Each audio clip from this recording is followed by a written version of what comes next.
Indonesia শব্দটা শুনলে মাথায় আসে বালি, সমুদ্র, সুন্দর সুন্দর রিসর্ট, তাই তো? আপনি যদি ইন্দোনেশিয়ার মধ্যে শুধু বালি বোঝেন, তাহলে আপনি এই দেশের মাত্র 0.01% চিনি। কারণ ইন্দোনেশিয়া মানে শুধু বালি সেটা বলা আর কলকাতা মানে শুধু ভিক্টোরিয়া মেমোরিয়াল বলা একই ব্যাপার। বালি হচ্ছে ইন্দোনেশিয়ার 17,000-এর বেশি দ্বীপের মধ্যে মাত্র একটা। হ্যাঁ, ঠিকই শুনেছেন, 17,000। এই দেশটা এত বড় যে এর এক মাথা থেকে আরেক মাথায় যেতে প্লেনে করে আপনার সময় লাগবে প্রায় 5 থেকে 6 ঘন্টা। এই ভিডিওতে আমরা ডুব দেব ইন্দোনেশিয়ার সেই সব অদ্ভুত, মজাদার এবং অবিশ্বাস্য তথ্যের গভীরে, যা আপনাকে অবাক করে দেবে। জাকার্তার ট্রাফিক জ্যাম থেকে শুরু করে কোমোডো ড্রাগনের ডিনার মেনু আর বিশ্বের সবচেয়ে দামি এবং অদ্ভুত কফির গল্প, এই সব কিছু জানব। অফিসিয়াল নাম দ্য রিপাবলিক অফ ইন্দোনেশিয়া, যা ভারত ও প্রশান্ত মহাসাগরের মাঝে দক্ষিণ পূর্ব এশিয়ায় অবস্থিত বিশ্বের বৃহত্তম দ্বীপ রাষ্ট্র এবং আয়তনের দিক থেকে 14তম বৃহত্তম দেশ, যার আয়তন 19,04,569 বর্গ কিলোমিটার। 28 কোটিরও বেশি জনসংখ্যার সাথে ইন্দোনেশিয়া বিশ্বের চতুর্থ সর্বাধিক জনবহুল দেশ এবং সর্বাধিক মুসলিম সংখ্যাগরিষ্ঠ দেশ। এর রাজধানী এবং বৃহত্তম শহর হল জাকার্তা, যা বিশ্বের সর্বাধিক জনবহুল এলাকাগুলির মধ্যে একটি। ইন্দোনেশিয়ার ইতিহাস প্রাচীন সামুদ্রিক বাণিজ্যের সঙ্গে জড়িত।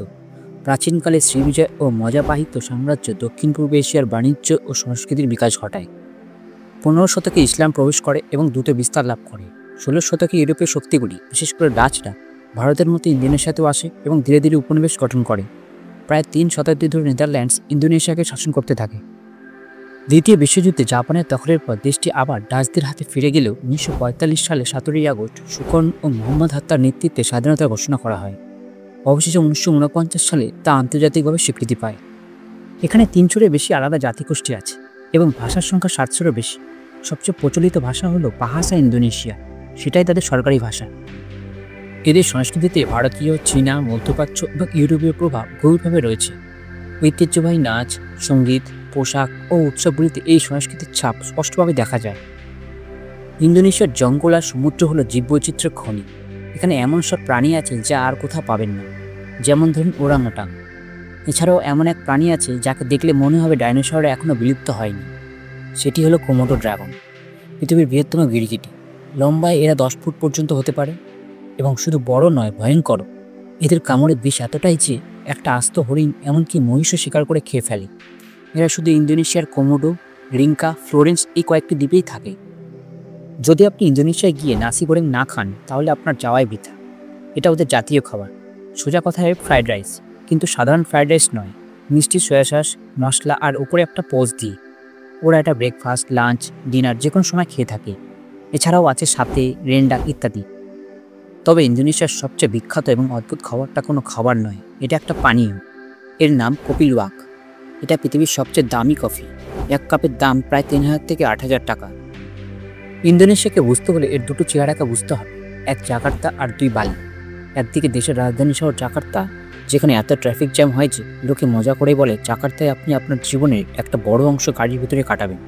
মানে লোকে জ্যামে বসে মিটিং করে, ঘুমিয়ে নেয়, এমনকি অনলাইন ব্যবসাও চালায়। আর অন্যদিকে আছে বালি, ঈশ্বরের দ্বীপ। বালি হলো সেই জায়গা যেখানে সবাই রিল্যাক্স করতে যায়। যোগ ব্যায়াম, স্পা, সার্ফিং এই সব কিছু করতে মানুষ এখানে আসে। এখানকার মানুষগুলোও খুব শান্ত। ইন্দোনেশিয়া দক্ষিণ পূর্ব এশিয়ার বৃহত্তম অর্থনীতি।